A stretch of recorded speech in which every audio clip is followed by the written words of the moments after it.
kwa ajili ya ujumbe huu wa somo hili la mfungo wa siku 40. Bwana Yesu, asante kwa ajili ya uaminifu wako, asante kwa ajili ya upendo wako, asante kwa ajili ya damu yako ambayo umeiachilia katikati yetu. Yesu, asante kwa ajili ya kutupendelea Bwana Mungu. Tunakushukuru hata kwa ajili ya kipindi cha maombi ambacho kimepita. Asante kwa ajili ya upako ulioachilia juu yetu Bwana Mungu. Tukuzwa, pewa heshima katika jina la Yesu. Tunapoendelea na kipindi hiki Mungu, kwa muda huu mfupi ambao Bwana umetupa, tunaomba neema yako iwe pamoja nasi. Roho Mtakatifu simame nasi, damu yako Yesu iwe pamoja nasi, maarifa yanayotoka kwako Mungu iwe pamoja nasi katika jina la Yesu Kristo wa Nazareti. Asante Mungu kwa sababu wewe ni Mungu na wewe ni Bwana. Hayupo kama wewe Bwana, wala hatatokea Mungu kama wewe, katika jina la Yesu Kristo wa Nazareti. Amen. Bwana Yesu asifiwe. Nataka nikupe vitu vichache ambavyo vinaweza kukusaidia kujua kwamba nafunga. Kwa nini nimefunga? Lakini kichwa cha somo ambacho nimeandika mfungo wa siku 40. Ninapoandika mfungo wa siku 40, sijaandika kwa maana ya kwamba siku kama siku au kama idadi kwa namba.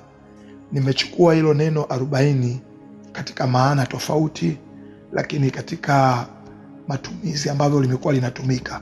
Sehemu kubwa Mungu amekuwa analitumia hilo neno 40, namba 40, siku 40. Mungu ametumia miaka 440, miaka 500, miaka leo nasikia 140. Amezungumza sana hii. Kazungumza sana. Kuzungumza habari za Yesu kupigwa mijeledi, alivyopigwa mijeledi, kapigwa mijeledi 39 kasoro 40. Kwa hiyo unaona namba 40 na kitu cha tofauti. Ninaomba tusome kitabu cha Kumbukumbu la Torati mlango wa 9 mstari wa 9 mpaka wa 25. Kumbukumbu la Torati mlango wa 9 mstari wa 9 mpaka wa 25. Neno la Mungu linasema, na hapo nilipokwea mlimani kwenda kuzipokea mbao za mawe, ni mbao za agano Bwana alilofanya nanyi, ndipo nikakaa mle mlimani siku 40. Naomba uendelee uangalie namba 40. Usiku na mchana sikula chakula wala kunywa. Bwana akanipa zile mbao 2 za mawe, zimeandikwa kwa kidole cha Mungu, na juu yake yameandikwa maneno mfano wa yote aliyosema nanyi Bwana mlimani toka katika moto siku ya mkutano. Kawa mwisho wa siku 40. Nasikia hilo neno, kawa mwisho wa siku 40, usiku na mchana Bwana alinipa zile mbao 2 za mawe, nazo ni mbao za agano.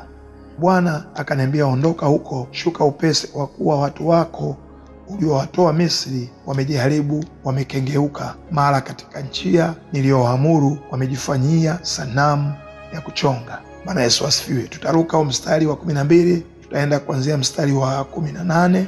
Kuanzia mstari wa 18 anasema, kaanguka nchi mbele za Bwana siku 40 usiku na mchana, kama pale kwanza, sikula chakula wala kunywa maji, kwa sababu ya makosa yenu yote mliyokosa kwa kufanya yaliyo maovu machoni pa Bwana, kwa kumkasirisha. Kwa kuwa niliogopa hasira, nami kwa hasira na makamio aliyowakasirikia Bwana kutaka kuwaangamiza, lakini Bwana alinisikiliza wakati huo nao. Sikiliza, anasema wakati huo nao. Mstari wa 20 anasema, Bwana akamkasirikia sana Haruni, akataka kumwangamiza, nikamwombea Haruni naye wakati huo. Unasikia hilo neno kutoka kujifunza somo la madhabahu, unaona makosa ya Haruni alipokuwepo. Mstari wa 21 anasema, kisha nikaitwaa ile dhambi yenu, huyo ndama mliyemfanya, nikamteketeza kwa moto, nikamponda, nikamsaga tikitiki, hata akawa laini kama vumbi, nikalitupa vumbi lake katika kijito kilichoshuka kutoka mlimani. Mstari wa 22 anasema, tena huko Tabera na Masa na Kibrothi hata Ava mlimtia Bwana hasira. Mstari wa 23 anasema, na wakati alipowatuma Bwana kutoka Kadesh Barnea akiwaambia, kweeni mkaimiliki nchi niliyowapa, ndipo mkaasi juu ya maagizo ya Bwana Mungu wenu, hamkumsadiki wala hamkumsikiza sauti yake. Mmekuwa na uasi juu ya Bwana tokea siku nilipowajua ninyi. mstari wa 25 ndio nataka sawa, anasema ndipo nikaanguka nchi mbele za Bwana siku zile 40 usiku na mchana, nilipokuwa nimeanguka nchi, kwa kuwa Bwana alisema atawaangamiza.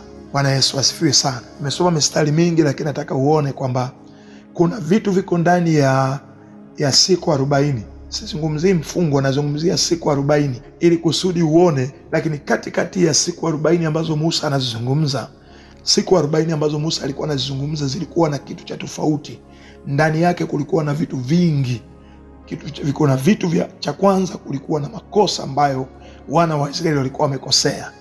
Kwa hiyo kilichompeleka Musa, hakuenda kukaa njaa kule. Musa hakuenda kusema anaenda kufunga. Musa alikuwa na kesi, alienda na kesi, alibeba kile ambacho kimekuwa tatizo. Musa alibeba kile ambacho kimekuwa tatizo. Mwanzoni kabisa hakubeba tatizo. Mwanzoni alikuwa ameenda kupeleka moyo wake kwa ajili ya kupokea maelekezo. Kwa hiyo tunaona katika siku 40 za Musa ambazo anasema sikula sikunywa, ule mstari wa 9, sikula sikunywa. Naomba uone kuna kitu kimejificha kwenye ule mstari wa 9. Anasema nilienda siku 40 sikula sikunywa. Kuna jambo limeficha. Anasema na hapo nilipokwea mlimani kwenda kuzipokea. Sikiliza hiyo neno, kwenda kuzipokea. Hakwenda kufunga. Musa alikuwa anaenda, anasema kwenda kuzipokea mbao za mawe, nazo ni mbao za agano Bwana alilofanya nanyi. Ndipo nikakaa mle mlimani siku 40. Kwa hiyo matokeo ya Musa kukaa siku 40 yaliletwa na kwa sababu Musa aliitwa na Mungu. Bwana Yesu asifiwe sana. Musa aliitwa na Mungu kwamba njoo huku nikupe mbao. Kwa hiyo unaona kuna mfungo wa kwanza wa Musa ni wito. Sijui kama unanielewa. Mfungo wa kwanza wa Musa ni Mungu anamuita Musa. Sio Musa anaamua, ni Mungu anamuita Musa. Mfungo wa kwanza Musa alikuwa anaenda huo mfungo kwa Mungu alipomuita kwamba njoo huku nitakupa mbao ambazo zile nilizoongea, maagano ambayo nilifanya na wana wa Israeli wakati naongea nao. Kwa hiyo nataka niandike kwenye mbao, njoo. Kwa Mungu alimwalika Musa kwenye mfungo. Bwana Yesu asifiwe. Kuna mfungo wa kwanza ni mfungo wa mwaliko. Mfungo wa kwanza ni wa mwaliko. Naomba ujue kitu cha kwanza kabisa, mfungo wa kwanza hapa tunaposoma Musa amealikwa na Mungu.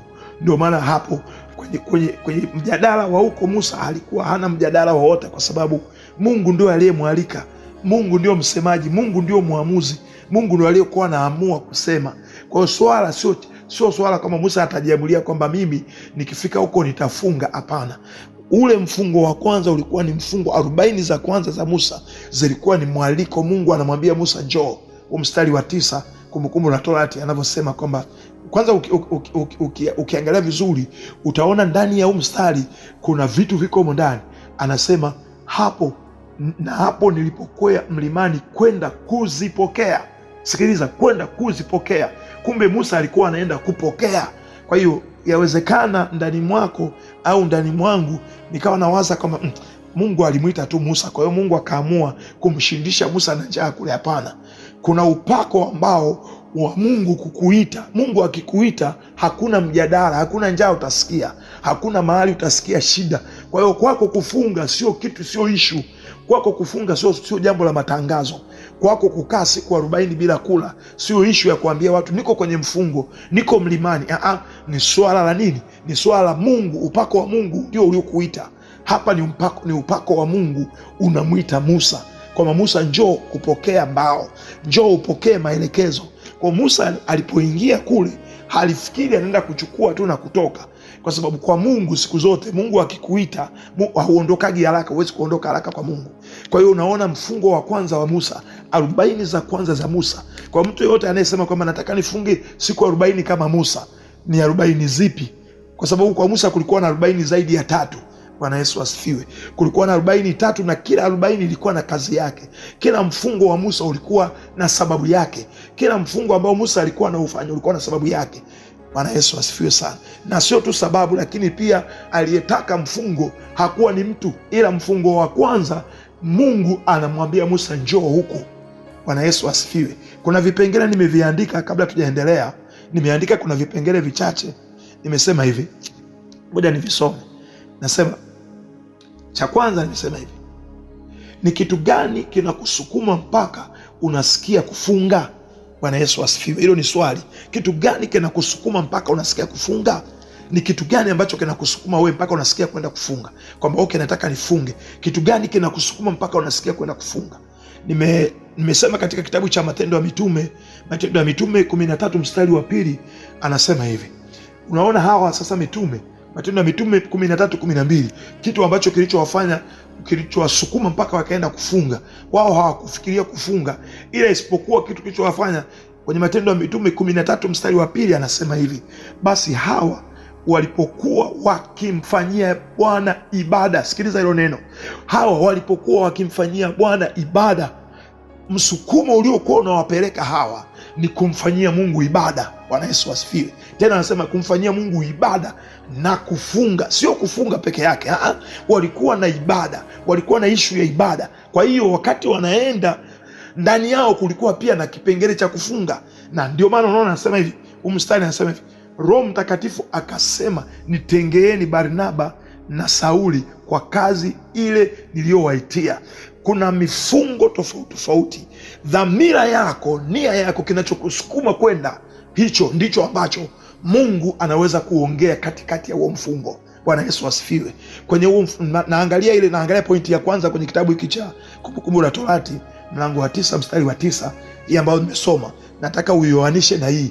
Mfungo wa kwanza wa 40 ya kwanza ya Musa ni mwaliko wa Mungu. Mungu ndiye anayemwita Musa, anamwambia njoo, na upako ulikuwa juu ya Musa. Alikaa siku 40 kule, wingu la Mungu lilimfunika kiasi kwamba alikuwa asikii njaa siku 40. Kwa hiyo sio kwamba Musa alikuwa anataka kufunga, kwa sababu ya upako uliokuwepo kule ndio uliomfanya Musa afunge siku 40. Kwa hiyo tutakapokuwa na kuelezea hapa, nataka uone, ujue kitu kinachokusukuma. Watu wengi sana najua kwenye kipindi cha Kwaresima wanawaza ni kitu gani kinawasukuma kufunga. Unafunga kwa ajili ya nini? Nani amekualika? Kwa sababu hapa ukiona kwa Musa, cha kwanza ni mwaliko wa Mungu. Kwenye kitabu hiki cha Matendo ya Mitume, kwenye hii pointi ya kwanza ambayo nimesema ni kitu gani kinakusukuma mpaka unasikia kufunga, kwenye Matendo ya Mitume anasema, basi hawa walipokuwa wakimfanyia Bwana ibada. Msukumo waliokuwa nao ni kumfanyia Mungu ibada na kufunga. Kwa hiyo ndani yao walikuwa na msukumo wa kumfanyia ibada. Haya ni maamuzi walikuwa nayo, ni hali walikuwa naisikia kutoka ndani. Na ukumbuke, jambo lolote la ibada sio la mtu, hawezi kujiamulia mtu, ni Mungu anaamua. Kwa hiyo unaona hawa na Musa hawajatofautiana. Musa Mungu anamwita njoo huku. Hawa Mungu ndani yao ameweka ibada. Ndani yao kumetengenezwa ibada ambayo imewafanya wamesikia hamu ya kwenda mbele za Mungu, na wakajikuta wamekaa mbele za Mungu na wamefunga. Mungu akaanza kuongea nao. Bwana Yesu asifiwe. Kwa Musa na hawa mitume unaona kabisa ni vitu ambavyo vinafanana, isipokuwa kuna wito tofauti wa kwenda kwenye mfungo, wito tofauti wa kuingia kwenye mfungo. Kwa Musa wito wake, Mungu hakumuita kufunga, alimwambia njoo upokee mbao, nataka nikupe mbao za nini? Za amri za agano. Lakini akafika kule akajikuta siku 40 Musa amekaa. Lakini kwa hawa mitume unaona mwaliko wao ni Mungu ameweka ibada ndani yao, amewaalika kwa njia ya ibada, kawaita, kawavuta kwa njia ya ibada. Alipowavuta kwa njia ya ibada, ndani yake kuna kipengele cha kufunga. Ukipata ibada, Mungu akikusemesha ibada, na kama Mungu ana jambo anataka kuongea, atakupa na hicho kitu pia. Bwana Yesu asifiwe sana. Nataka uone pointi ya kwanza ambayo nimesoma katika kitabu hiki cha Kumbukumbu la Torati, Musa, jinsi ambavyo Mungu anamwambia njoo huku. Na unaona anasema hivi, Musa tena anasema, kwa mstari anasema hivi, Bwana alilofanya nanyi, ndipo nikakaa mle mlimani siku 40 usiku na mchana, sikula chakula wala kunywa maji. Huu ni mfungo ambao Musa hakutarajia, lakini ni mfungo ambao Mungu angemwambia Musa, Musa njoo huku, nataka ufunge siku 40. Nafikiri katika hali ya kibinadamu angekimbia, lakini unaona, kwa sababu Mungu amemwita, anamwambia njoo huku. Yani Musa alikuwa anajua wanaenda kuongea na Mungu, alafu atarudi dakika chache tu, atarudi masaa machache. Na ndio maana wana wa Israeli katika muda ule ambao Musa amekaa kule, wakaishia kutenda dhambi kwa kutengeneza ndama na kuiabudu ndama. Kwa nini? Kwa sababu wakawa wanashangaa, huyu mtu hakupandisha na chakula, hakupandisha na maji, huyu atakuwa amekufa. Kwa sababu ndicho ambacho walikuwa wanatazamia, ndicho ambacho walikuwa wanawaza, na ndivyo ilivyo kwa watu wengi sana ambao wanasema kwamba yani wewe utafunga siku 40, wewe utaweza kweli? Kwa nini? Kwa sababu wanakutazama wewe, wanasahau kama kuna upako wa Mungu ambao unaweza kukuita pia kwamba njoo huku. Upako wa Mungu kukuita njoo huku. Siku 40 sio nyingi, siku 40 hazina shida kwa Mungu. Kufunga siku 40 kwa Mungu sio tatizo. Upako wa Mungu, Mungu akisema njoo huku, ujue kufunga hakuna shida. Lakini unaona kwa mitume hapa anasema hivi kwamba Mungu ndani yao aliachilia ile kiu ya ibada. Anasema walipokuwa wakimfanyia ibada na kufunga, Roho Mtakatifu akaongea. Bwana Yesu asifiwe sana. Nataka tuendelee na kitabu cha Kumbukumbu la Torati huko kwa Musa, uone pointi nyingine tena ambayo nataka uone. Mfungo wa kwanza, 40 za kwanza za Musa ni 40 ambazo Mungu anamuita Musa. Mstari wa 10 tunaweza tukauacha kidogo. Mstari wa 10 tunaweza tukauacha. Ngoja nisome mpaka mstari wa 14 kwanza. Tuanzie 15. Anasema, tena Bwana akasema nami zaidi akaniambia, nimeliona taifa hili na tazama ni taifa lenye shingo ngumu. Unaona sasa mahali ambapo kuna mfungo mwingine unakuja, niache nipate kuwaangamiza na kulifuta jina lao chini ya mbingu, nami nitakufanya wewe uwe taifa kubwa lenye nguvu na kuwapita wao. Basi nikageuka. Unasikia anasema hivi, hiyo 40 ni ya Musa. Anasema nikageuka nikashuka mle mlimani, mlima ukawaka moto, na zile mbao 2 za agano zilikuwa katika mikono yangu miwili. Nikaangalia, na tazama, mlikuwa mmefanya dhambi juu ya Bwana Mungu wenu. Mmefanya ndama ya ng'ombe ya kusubu, mmekengeuka upesi katika njia aliyoamuru Bwana. Sasa ngoja tuendelee ule mstari wa 18. Mstari wa 18 anasema hivi, ndio kwenye sababu. Anasema nikaanguka nchi mbele. Hiyo sasa ni ya Musa, sio ya Mungu.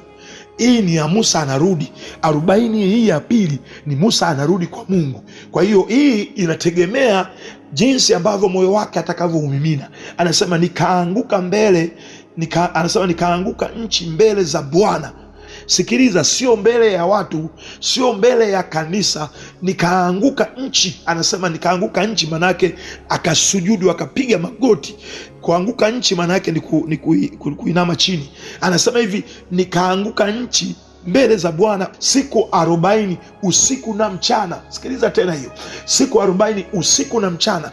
Haya ni maombi ya Musa, mfungo wa Musa wa kwake ambao amesema okay, ngoja nimlingane Mungu kwenye huu mfungo nione, kwa sababu Mungu wakati ule alikuwa anaongea na mimi. Ngoja nione, labda na mimi naweza nikapata kitu cha tofauti, naweza nikamgusa Mungu. Kaanguka nchi mbele za Bwana siku 40 usiku na mchana, kama pale kwanza. Sikiliza, kama pale kwanza. Kwa hiyo amefananisha mfungo huu na mfungo wa nyuma, lakini huu ni mfungo ambao yeye ameamua, sio Mungu amemwita.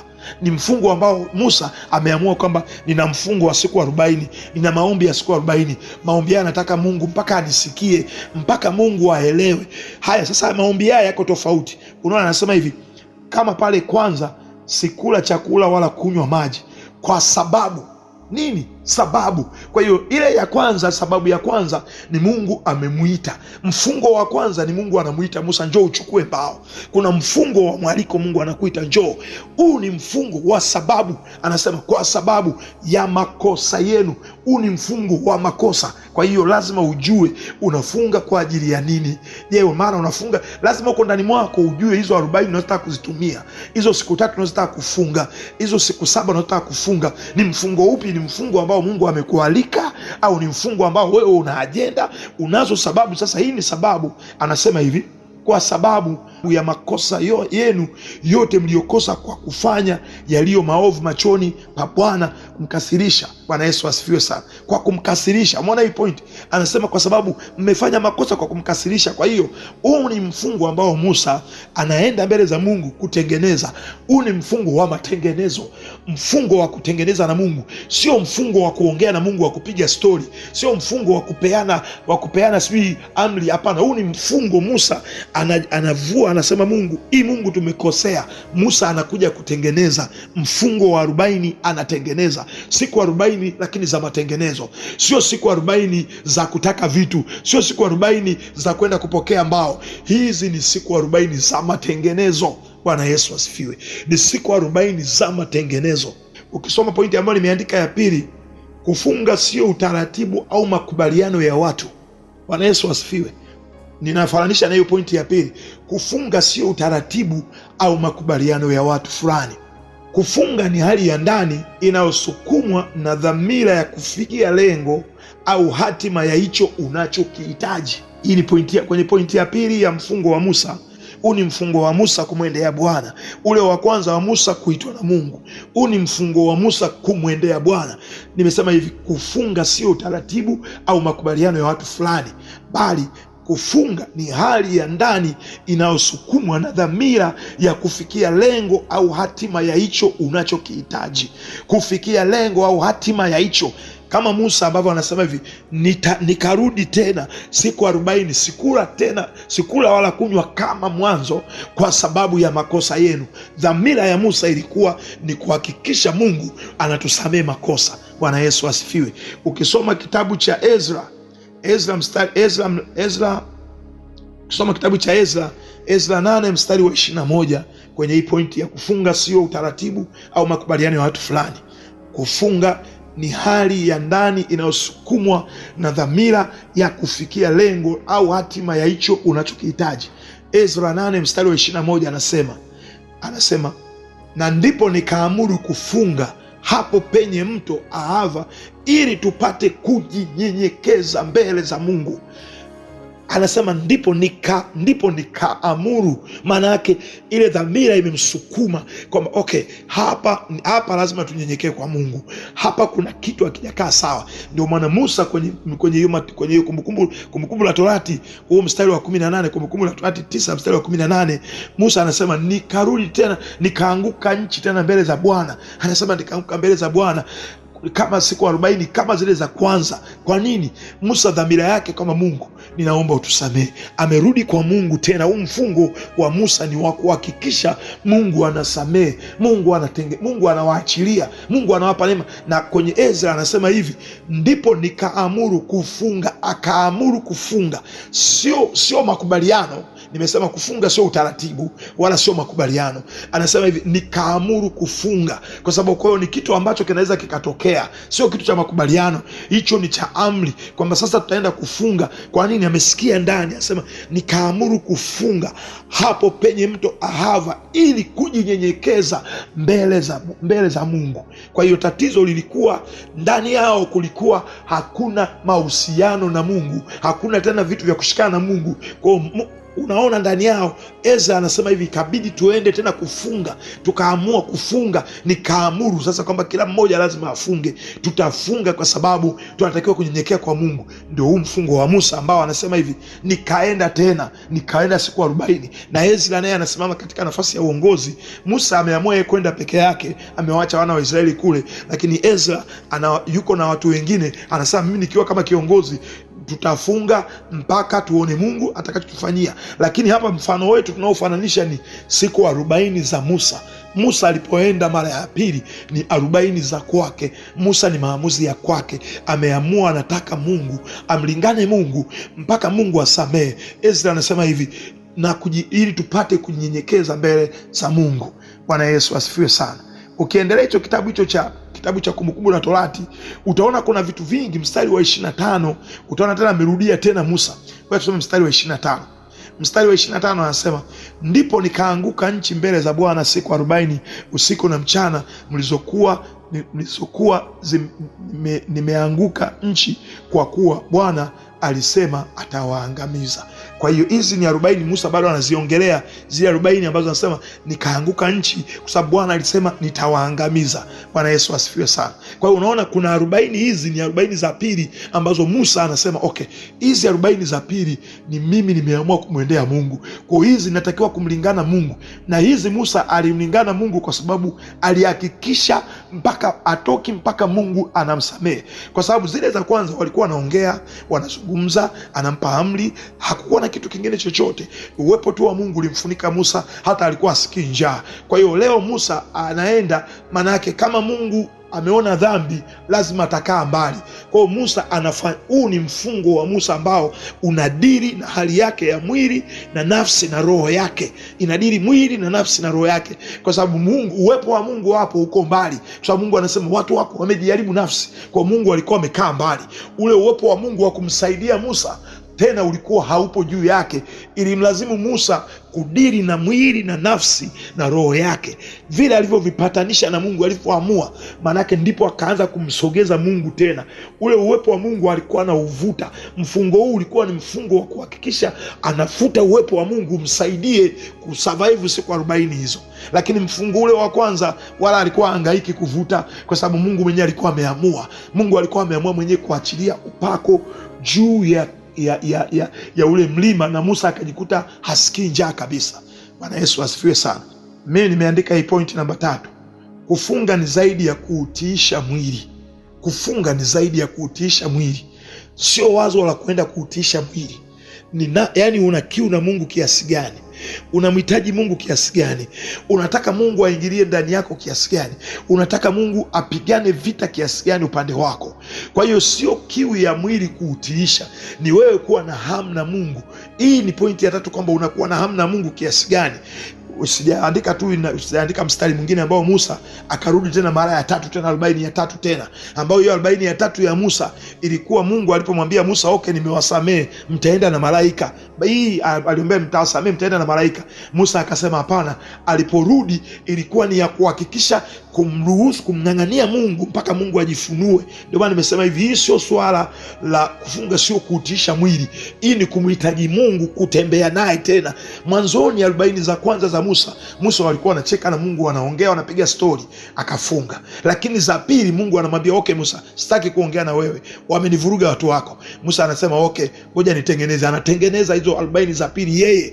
40 ya 3 Musa anamwambia Mungu, sitoki hapa mpaka uwe turudishe ule rafiki wa kwanza wa 40 za kwanza. 40 za kwanza uliniita wewe, nataka 40 za 3 uniite. Kwa hiyo kuna mfungo ambao Mungu yeye mwenyewe ndio anasema okay, na anakuita njoo tena, njoo tena niongozane na wewe. Kwa sababu ule mfungo wa 40 ya 3 ya Musa ni Musa pale, Musa anamwambia ikiwa nimepata neema, maana yake Mungu, kama umeniruhusu nije niongee na wewe tena, kama nimepata kibali cha kuongea na wewe, basi ninaomba niongozane na wewe, na sio tu niongozane na wewe, ninataka nikuone. Kwa hiyo Musa anataka kurudi kwenye ile ya kwanza. Mfungo wa 3 unafanana na mfungo wa kwanza, lakini mfungo ambao Musa anamdai Mungu uwepo wa kwake. Mungu anamuomba Mungu uwepo wa kwake.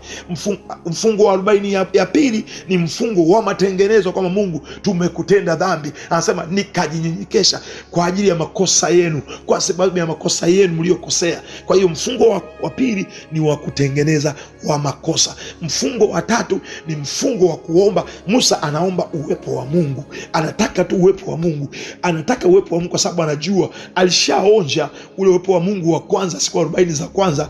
Wala alikuwa asikii njaa, alikuwa asikii shida, lakini aliporudi za mara ya pili, zile zilikuwa zinagusa mwili wake, kwa sababu ni kitu alikuwa anakamua, nguvu zake anazikamua kabisa, kama Mungu, tumekukosea, Mungu tumekutenda dhambi. Kwa hiyo ni mfungo ambao ndani yake una gharama, kwa sababu unahitaji kugusa mwili wake, unahitaji kugusa nafsi yake, unahitaji kugusa roho yake.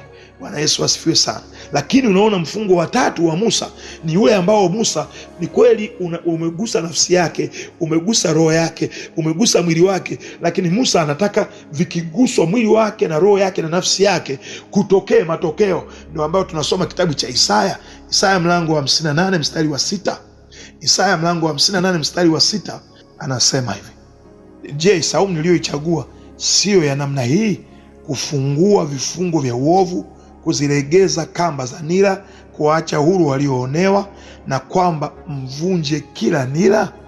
Kwa hiyo hii ambayo tunasoma kwenye kitabu cha Isaya inadiri, anasema kwanza ni kufungua vifungo, kuacha huru walioonewa, kuondoa vifungo vya uovu, kulegeza kamba za nira.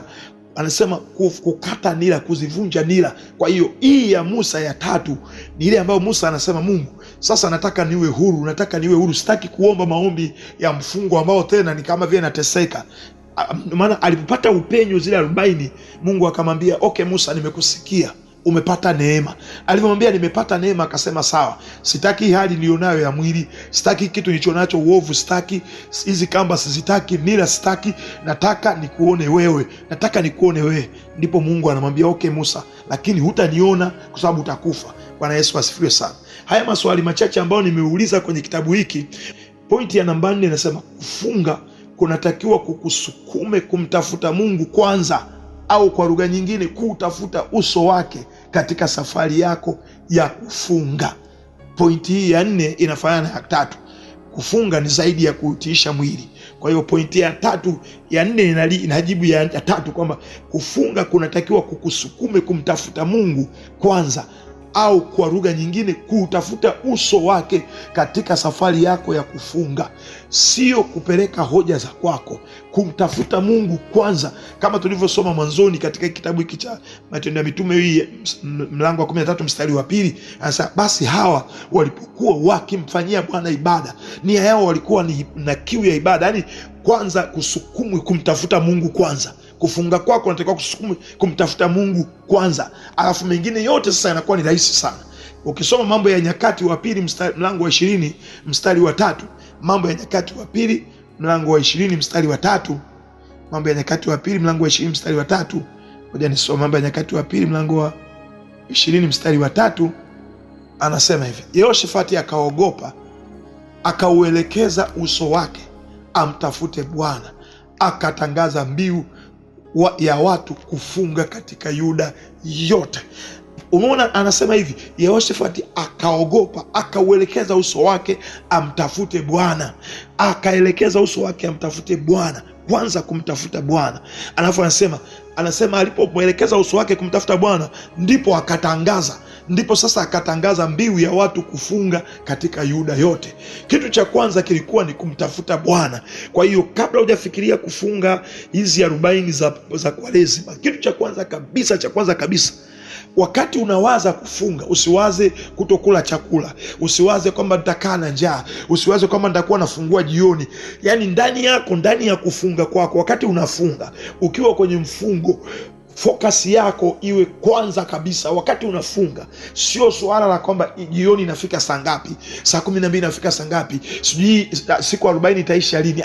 Sio swala la kuhesabu namba. Ni Yehoshafati anasema akaogopa, akauelekeza uso wake amtafute Bwana. Hakuanza kudili na hiyo namba za kwamba leo niko siku ya ngapi, saizi ni saa ngapi. Alihakikisha anatafuta uso wa Mungu, alafu ndipo akatangaza kufunga. Uso wa Mungu ndio ambao uliomsaidia hata alipoambia watu kwamba, alipopiga mbiu kwamba jamani tutafunga Yuda yote, kwao kufunga haikuwa shida, haikuwa tena ni kitu kigumu, kwa sababu uso wa Mungu ulitangulia. Watu wengi sana wanataka kufunga siku 40, lakini wanataka kuzihesabu namba. Utasikia anasema leo niko siku ya 20, leo niko siku ya 25.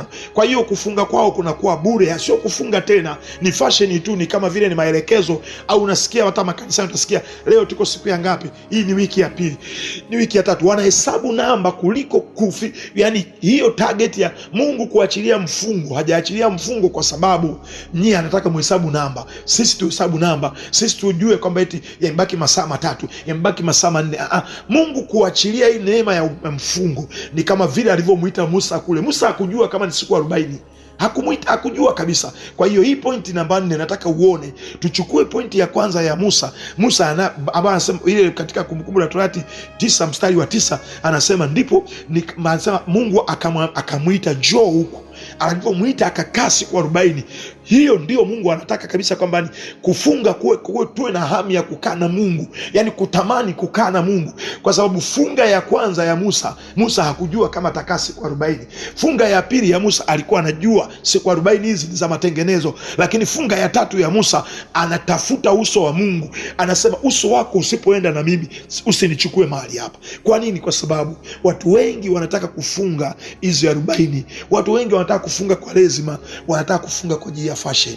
Na nikwambie, kama unafungaga hivyo kwa kutaka kujua namba, kwamba leo niko siku ya ngapi, leo sijui siku ya 3, sijui jana ilikuwa siku ya ngapi, kama unafunga hivyo, huo mfungo unapoteza chochote, kwa sababu hakuna kitu unachogaini hapo, hakuna kitu utakachokipata, kwa sababu Mungu hapo hajifunui, wewe mwenyewe pia hautengenezi. Maana yake ule mfungo namba 2 wa Musa alikuwa hesabu namba, Musa alikuwa hesabu siku, Musa alikuwa hesabu masaa, Musa alikuwa na dili na matengenezo. Akasema nikarudi siku 40 kama mlivyomkosea Mungu. Hakuwa na dili na siku, alidili na matengenezo. Kwa hiyo mifungo au kufunga kunatakiwa kuwe na matokeo, na matokeo yake kuwe na focus. Focus ni ipi? Focus, mfungo wa kwanza wa Mungu wa Musa ni Mungu kumwita Musa. Je, Mungu amekwambia njoo huku? Mungu anataka kuongea na wewe huko unakotaka kwenda, kwa sababu usianze kulalamika kwamba unajua kipindi cha mfungo hali ni ngumu. Si unasikia watu wanasema kikiwa kipindi cha mfungo hali inakuwa ngumu sana. Kwa nini? Kwa sababu watu wanataka kuhesabu namba, watu wanataka kujua masaa, watu wanataka kujua siku leo ya ngapi, leo ni siku ya ngapi.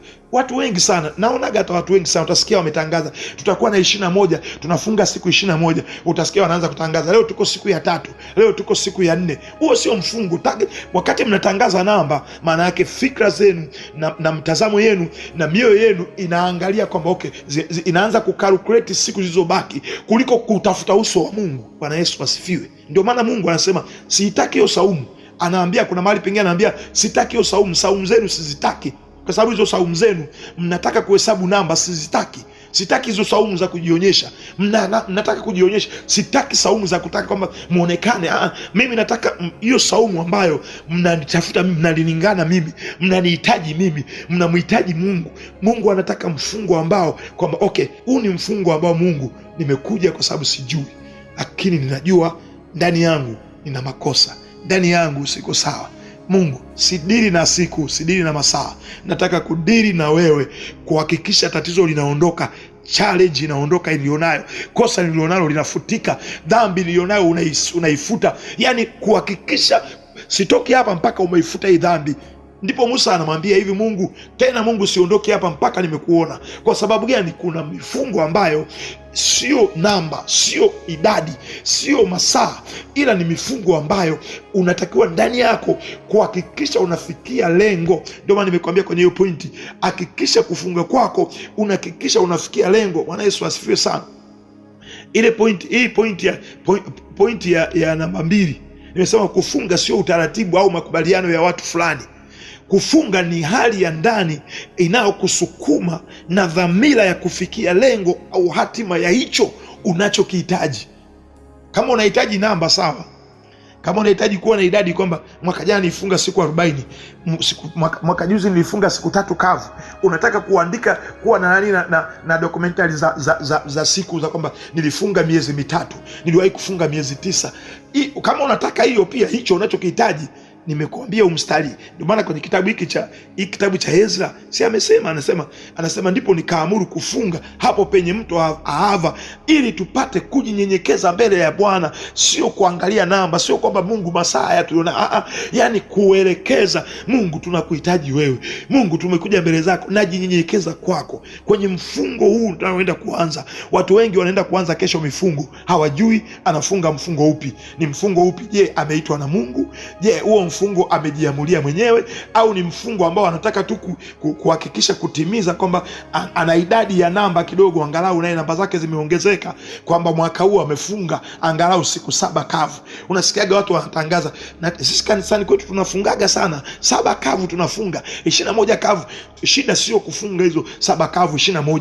Matokeo, hicho unachokitafuta huko ndani ya 7 kavu ni kinini? Hicho unachotafuta ndani ya siku 40, unatafuta nini? Ndani ya 40 kuna nini unakitaka? Hizo siku 40 unataka nini?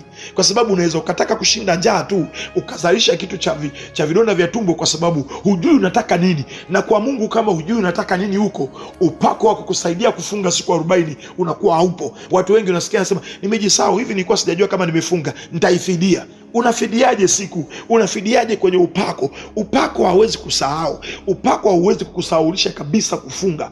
Bwana Yesu asifiwe sana. Natamani uone kwamba kuna tofauti za kufunga. Mifungo hii ni tofauti kabisa, tofauti kabisa, na watu wengi wanahangaika. Yani kila mtu ana kitu chake, lakini mifungo nataka uone ni kitu tofauti kabisa, iko tofauti kabisa kabisa. Bwana Yesu asifiwe sana, iko tofauti kabisa.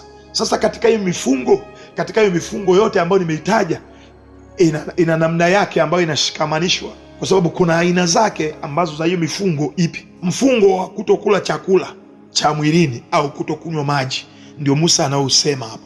Anasema ni kama vile mwanzo, sikula wala kunywa. Lakini kuna mfungo unaolenga roho yako tu, roho tu peke yake. Unasema hiyo unaipata wapi? Kwenye Zaburi ya 69 mstari wa 10. Zaburi 69 mstari wa 10. Hebu angalia anavyosema, nilipolia na kuiadhibu roho yangu kwa kufunga, ikawa laumu juu yangu. Akaiadhibu roho yake kwa kufunga. Kwa hiyo ni mfungo ambao anadili na roho yake, anaiadhibu roho yake kwa sababu kuna mahali imekosea. Bwana Yesu asifiwe sana. Nataka uone kwamba huu ni mfungo ambao aliisemesha roho yake mpaka ikafika mahali ikagundua kabisa kwamba okay, nimekosea. Alihakikisha ameibebesha mzigo, na yenyewe ikasema sawa, hatutakosea tena, hakuna kwenda kinyume tena, tutamwelekea Mungu. Bwana Yesu asifiwe sana. Bwana Yesu asifiwe. Naomba niombe. Bwana Yesu, asante kwa ajili ya neno lako. Asante kwa sababu umetukumbusha kwamba kuna mifungo ya aina tofauti. Kuna mfungo ambao wewe unatoa mwaliko Mungu, lakini kuna mfungo ambao Bwana wa kujuta na kutubu Mungu, lakini kuna mfungo Mungu wa kuhitaji uwepo wako na nguvu zako. Mungu tufundishe Bwana katika kipindi hiki cha siku 40 Bwana za mfungo. Utuambie Mungu ni mfungo upi Baba. Mungu tunatakiwa kufunga. Ndio kuna taratibu makanisani Mungu, kuna taratibu kama tulivyoona wakina Yoshefati, tunaona kama wakina Ezra ambavyo wakatoa na maelekezo kama wakaamuru kufunga, lakini pia Mungu walikuwa wanaelekeza katika njia tu iliyo sahihi Bwana. Mungu tunaomba katika jina la Yesu, ikiwa Mungu viongozi wetu wa makanisani wametuambia tufunge Bwana, basi Mungu katusemeshe na sisi Bwana katika mifungo hiyo Bwana. Mungu tunafunga katika mifungo ipi Mungu? Yawezekana tunaweza kusema tu 40. Mungu, siku 40 sio nyingi, siku 40 ni nyingi. Siku 40 ni chache kwenye uwepo wako Mungu. Siku 40 hamna kitu kwenye uwepo wako Mungu, lakini siku 40 ni nyingi Mungu. Kama ikiwa Mungu tumetenda dhambi, tunakuja kujitengeneza. Siku 40 Mungu sio nyingi Bwana, kama tukiona kuhitaji uwepo wako Bwana. Katika jina la Yesu tunaomba Bwana utusaidie, katika damu ya Yesu Kristo wa Nazareti. Amen.